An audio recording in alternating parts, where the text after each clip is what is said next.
Eons ago, on an unnamed plane, Slivers were yoked as beasts of burden. They made perfect workhorses, able to adapt to all kinds of environments and types of labor, and countless empires thrived thanks to their strength and service. Deep underground, a sliver colony serving a queen grew. Unlike the slivers on the surface, the queen was intelligent and was able to guide the evolution of her brood.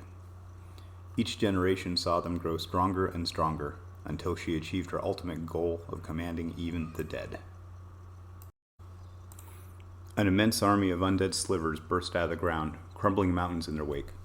The domesticated slivers joined their undead brethren, overrunning the kingdoms they served until nothing living remained except for those that the Hive Mother kept as cattle to feed her brood. Sometime later, the shapeshifter Volrath found a different sliver queen and brought her to Rath, an artificial plane adjacent to Dominaria. Volrath was interested in how easily the slivers could change shape and adapt, with each member of the nest learning from the others through their hive mind, so he took several to the furnace of Rath to study.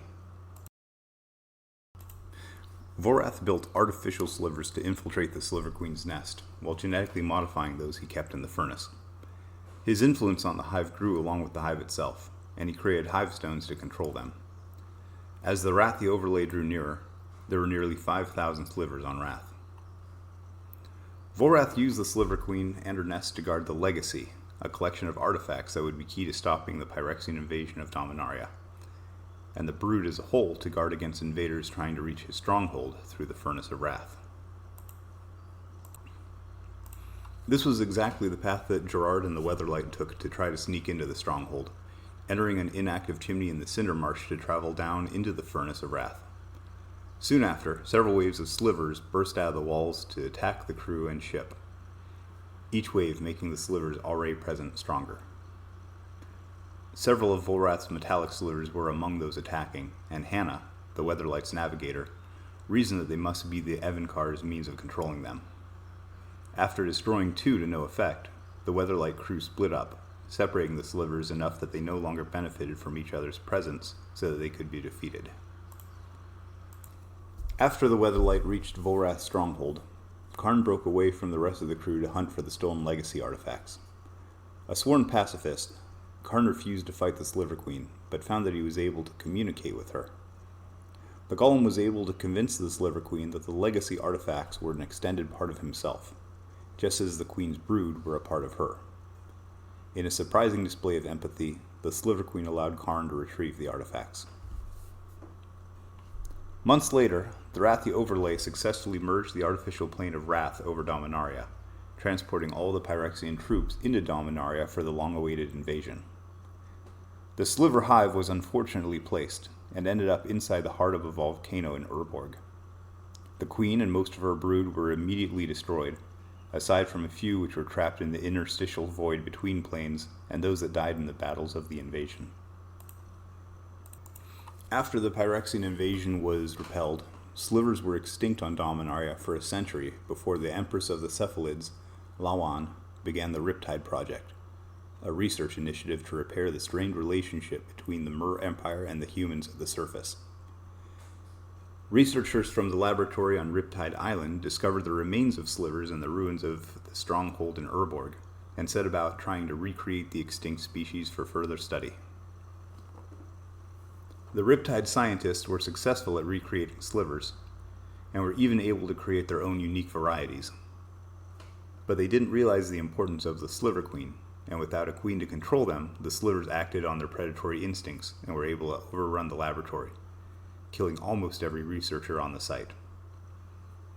The slivers quickly spread to mainland Otaria, following the call of the Mirari, which was emanating waves of wild magic, mutating the plants, animals, and humanoids of Krosa. The draw of the Mirari lured most of the Riptide slivers to Sanctum, where they were present for the climactic battle between Phage and Akroma. Their deaths at the hand of Kamal birthed Corona, the living embodiment of all of Dominaria's mana.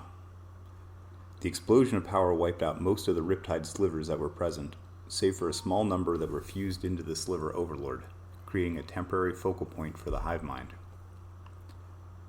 After the death of Corona and the apocalypse of Dominaria, the plane was inhospitable and drained of mana. Slivers, with their endless adaptability, were able to continue reproducing and flourish where other species struggled, developing new traits to fill every niche of the dying plane and replacing several species. They may even have begun to evolve to fill their own need for a queen, growing into the role left absent centuries prior. Some scientists, like Rucker continue to study the creatures, even creating their own base slivers to experiment on. Two planeswalkers who remained on Dominaria, Lord Windgrace and Freyalise, were able to maintain control of the slivers in their realms until the Weaver King figured out the way their hive mind worked and took control of the swarm. The Weaver King's machinations may have had an unintended effect, linking the slivers more closely than ever. The ever-growing swarm becomes more complex with each passing day, and so does the hive mind. It seems to be reaching the point of sentience on Dominaria without the need of a queen or an overlord to control it. Slivers have either evolved or spread onto other planes as well.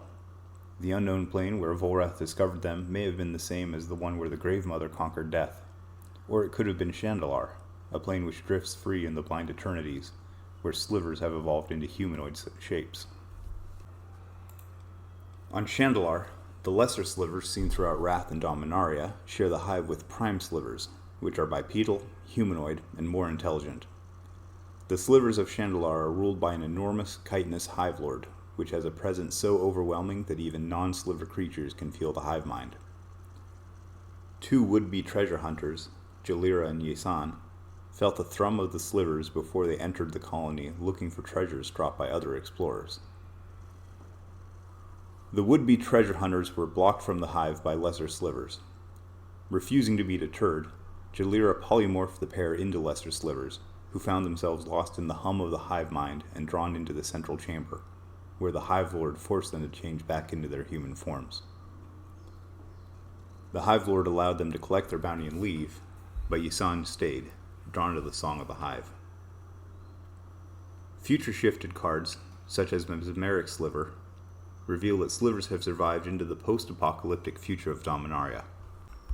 Alright guys, thanks once again for watching my silly little videos over here. Go ahead and hit the like, subscribe, leave a comment, whatever you can do to help me out and getting this channel started.